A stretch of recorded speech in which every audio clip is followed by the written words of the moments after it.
Hey everyone. You know when you see those headlines about homelessness and it feels like it's just getting worse everywhere? Yeah, it can be pretty overwhelming, but we wanted to really dig into this, like really try to understand what's going on.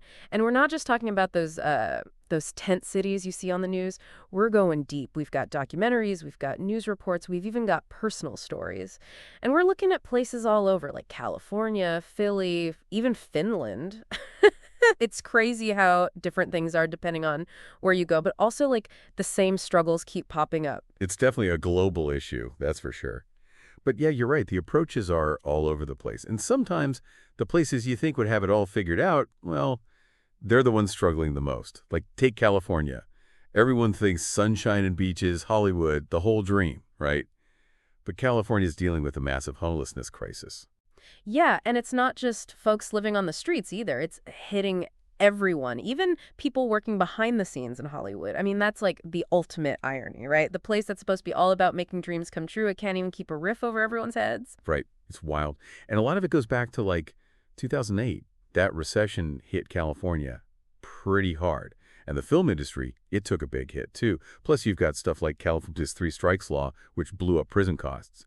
Even Arnold Schwarzenegger, the Terminator as governor, he couldn't totally fix things. There was just so much gridlock. And when budgets get tight, well, programs for folks who are struggling are often the first to go. Yeah, and that has a ripple effect, It affects everyone. We found this story about this guy, Harvey Schwartz. He ran a prop house for movies and TV shows for like 40 years. This guy had an incredible warehouse filled with like the cryogenic chamber from Austin Power, even a spaceship from that show, Space Above and Beyond. But he had to close up shop because of the economy. Like, if the guy renting out spaceships for movies can't make it, things are bad. It really shows how quickly economic troubles can spread. And then on top of that, you have the housing crisis. We even read about a student at UC Berkeley, like the top public university, living in a camper van because rent was too expensive.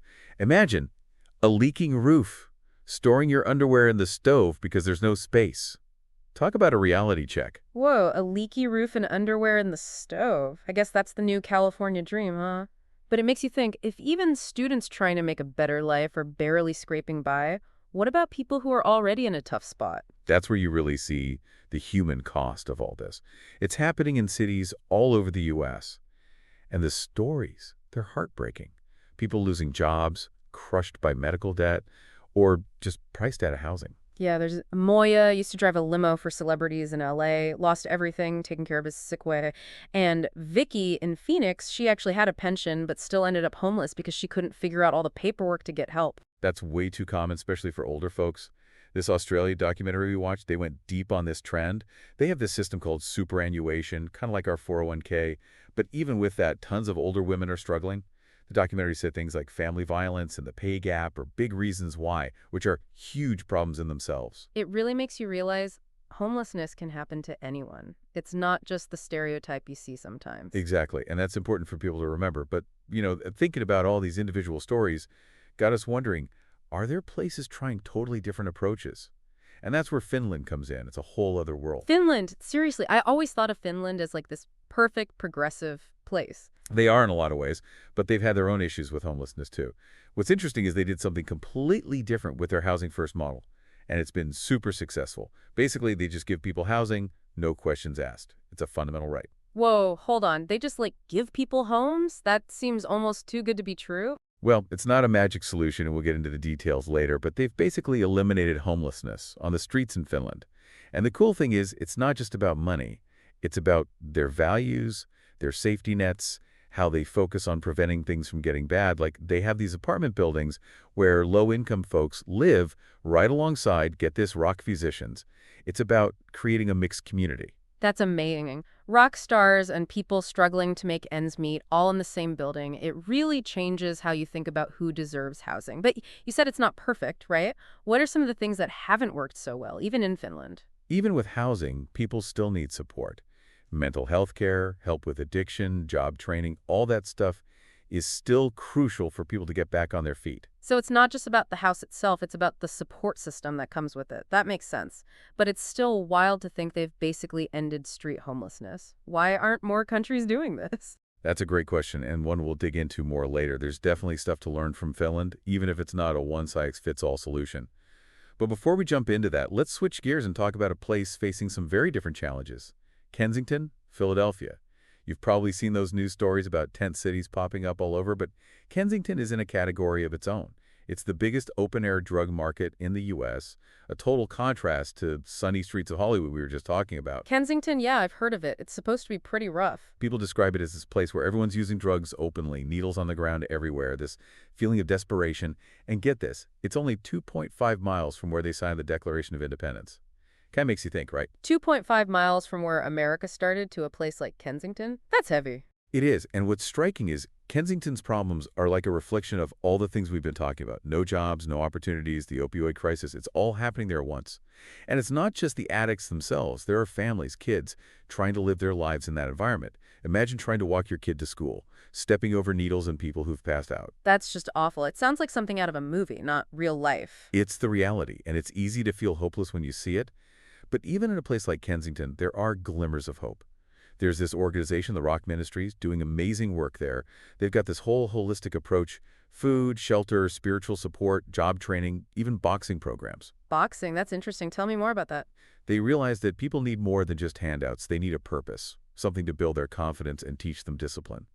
Boxing gives them an outlet, a way to channel their energy into something positive. Makes sense. It's about empowering people, not just enabling them. But I'm curious about the religious part. Doesn't that risk pushing away some people who might need help? It's a fair point. But the Rock Ministries, they're really good at meeting people where they're at. No judgment. They focus on building relationships, trust, and offering practical support. So it's more than just preaching. It's about actually being there for people in a real way. Exactly. And they've had some incredible successes. We read about David, used to be an addict, turned his life around, and now he runs one of their boxing programs. And Andrew went through their job training. Now he's an electrician's apprentice. These are people who were lost. And the Rock Ministries gave them a way back. That's amazing. It shows that even in the toughest situations, with the right support, people can change their lives. But I wonder, how sustainable is this model? It seems like it depends a lot on individuals and donations. Yeah, that's true.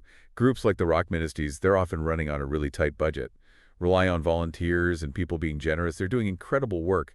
But it makes you think, shouldn't there be more support from the government or something? For sure. It shouldn't be left up to individuals and charities to fix a problem this big. This is where policies, funding for social programs, all that comes in. You're right. We have to think bigger beyond individual stories and local efforts. We have to address the root causes of homelessness, the systems that keep this cycle of poverty going. And that's what we'll be exploring as we continue our deep dive. Sounds like we've got a lot more to unpack. Stay tuned, everyone. This is just the beginning. It's complicated, all these different pieces, and it's easy to get lost in the numbers and the policies and all that. Yeah, totally. It's like you see the headlines about homelessness going up, but it doesn't really hit you until you hear someone's actual story. Exactly. That's why we've been focusing on those personal experiences. Remember Donna Mae Wilson, that 62-year-old veteran in Phoenix? Oh, yeah. The one who said she hadn't lost her sense of humor even though she was homeless? Yeah, that one really stuck with me. Her story, it's sadly pretty common, especially for older folks. They're the ones who often fall through the cracks of the system. It really shows you how the system is failing people. Anna had a career, she had a life, and then things just went south. It makes you wonder, what are our priorities as a society? Someone serves their country and they end up on the streets. That's just not right. It shows you that homelessness isn't just a personal thing, it's a failure of society. And it's not just in America either. That Australian documentary, remember, they found the same thing happening to older women over there. It's crazy how some things are just the same no matter where you go. Like Vicky, the woman who ended up homeless in Phoenix even though she had a pension, all because of bureaucracy and red tape. Exactly. Even when help is available, trying to figure out this system is a nightmare, especially for people who are already dealing with trauma or mental health issues or addiction. It's like you need help to get help, but getting that help is almost impossible. Right? And even when you can get a bed in a shelter, those places aren't always safe or helpful. They can be chaotic, even dangerous for some people. That brings us back to Finland and their housing first model. It's just so different. They've practically gotten rid of homelessness on the streets. It's amazing. How do they do it? Is it just because they have more money? It's more than just money. Remember we talked about their values? How they believe housing is a basic human right? That's a big part of it. So they don't make people jump through hoops or prove they deserve help. Nope. They offer housing, no strings attached. And then they provide support services based on what each person needs. It's like they flip the script. Instead of trying to fix people first, they give them stability and then offer help. That's the opposite of how things work here, but it obviously works for them. It really makes you think about how we view people experiencing homelessness. It's about recognizing that every person has value no matter what their situation is. It's about offering support and seeing their strengths, not judging them. Okay, but you said before that Housing First isn't perfect. What are some of the downsides, even in Finland? It's not a quick fix. Even with a place to live, people still need support. Mental health care, addiction, treatment, job training, all of that is important for long-term success. Some people say Housing First is too expensive, but others say it actually saves money in the long run because it stops people from ending up back on the streets over and over. That makes sense. It's like investing upfront to avoid bigger problems later, but it sounds like we're talking about two completely different worlds. Finland's approach seems so much better. It's about addressing the root causes of homelessness, not just the symptoms. Remember Kensington, that's what happens when you ignore those deeper issues. Yeah, it's a reminder that we can't just pretend these problems will go away. We have to deal with things like poverty, lack of affordable housing, mental health services, all of it. And that's where we all have to step up as individuals and communities. We can't just wait for the government to fix everything. Think about the rock ministries. They're doing so much with very little. You're right, it's inspiring to see people like that, but it also makes you think, are we putting too much responsibility on individuals and charities? Shouldn't the government be doing more? It's a tough balance. Grassroots efforts are important, but they can't do it alone. We need policies that address the bigger problems. Things like raising the minimum wage, building more affordable housing, expanding access to health care. You know that Australian documentary, they made a really powerful point about how we need to see housing as a human right. That really resonated with me. It's a completely different way of thinking. We need to stop seeing housing as something people have to earn. It's about creating a society where everyone has a chance to succeed. And that brings us back to those personal stories, like Andrew, the guy who went from hanging out of the rock ministries to becoming a successful electrician because of their job training. It shows that even in the toughest places, people can turn their lives around with the right support. Those stories are so important because they give us hope. But it's not just about individual success. It's about building strong communities. Exactly, homelessness hurts communities. It creates divisions and keeps people trapped in poverty.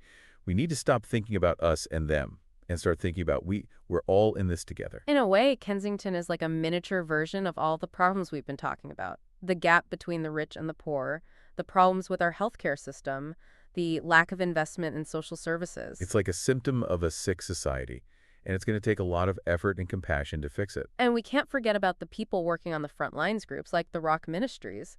They're the ones doing the hard work every day, often with very little support. They're burning out. They're the heroes, the social workers, the volunteers, the faith-based groups. They're the ones offering food and shelter and a listening ear. They're bridging the gap between despair and hope, and they deserve our support. It comes back to that question we started with. What can we do as individuals to be part of the solution? It feels so overwhelming, but even small things can make a difference. It's about realizing that we all have the power to change things. Volunteering at a shelter, donating to an organization that helps, talking to your friends and family about homelessness with empathy. Every little bit helps. We can't just ignore this problem. It's not about charity. It's about justice. It's about recognizing that every person deserves a safe and stable place to live. It's about challenging our own biases and assumptions, about having those difficult conversations and demanding change. It's about remembering that behind every statistic, every story, there's a human being who deserves compassion, dignity, and a chance to live a good life. You know, we talk about solutions like in this big picture way, but it always comes back to those individual stories, those people we were talking about. Yeah, for sure. And something we forget sometimes is all the trauma that people experiencing homelessness have gone through. I mean, you think about it, childhood abuse, domestic violence, even just living on the streets, that's traumatic. It's like it just makes it so much harder to escape that cycle. Right? We talk about mental health and addiction and all that, but we don't always stop and think about what causes those things, the bigger societal problems, you know? Exactly. Things like poverty, not having healthcare, systemic racism, it all plays a part. We need to stop blaming people and start dealing with those root causes. It's like we're putting a Band-Aid on a huge wound. We keep treating the symptoms instead of the actual disease. Right. We need to invest in things that prevent homelessness in the first place, like affordable housing, early intervention programs. Catch things before they become a crisis. And for folks who are already homeless, we need to make sure they have the support they need. Not just a place to sleep for a night, but real help. Mental health care, addiction, treatment, job training, legal aid, the whole package. It's about meeting people where they're at, seeing what they're good at, and helping them rebuild their lives. Not telling them what to do, but giving them options and support. Speaking of empowering people, have you heard about this idea of a universal basic income? It's been getting some attention lately, and it seems pretty radical. It's an interesting idea for sure. The idea is to give everyone a basic income, no matter if they have a job or not. People who support it say it could prevent homelessness, reduce poverty, and give people more freedom to, like, go to school or start their own businesses. It sounds kind of utopian, doesn't it? Like, free money for everyone. I can already hear the critics saying it's socialism. It's definitely controversial, and there are real questions about how you'd make it work and how much it would cost. But it's making people think about how to make society fairer so everyone has a chance. It feels like we're at this turning point. We can keep doing the same old things with temporary fixes, or we can try something totally different. And it all depends on how we see people experiencing homelessness. Do we see them as a problem to be solved? Or as human beings who deserve compassion, dignity, and a chance to get back on their feet?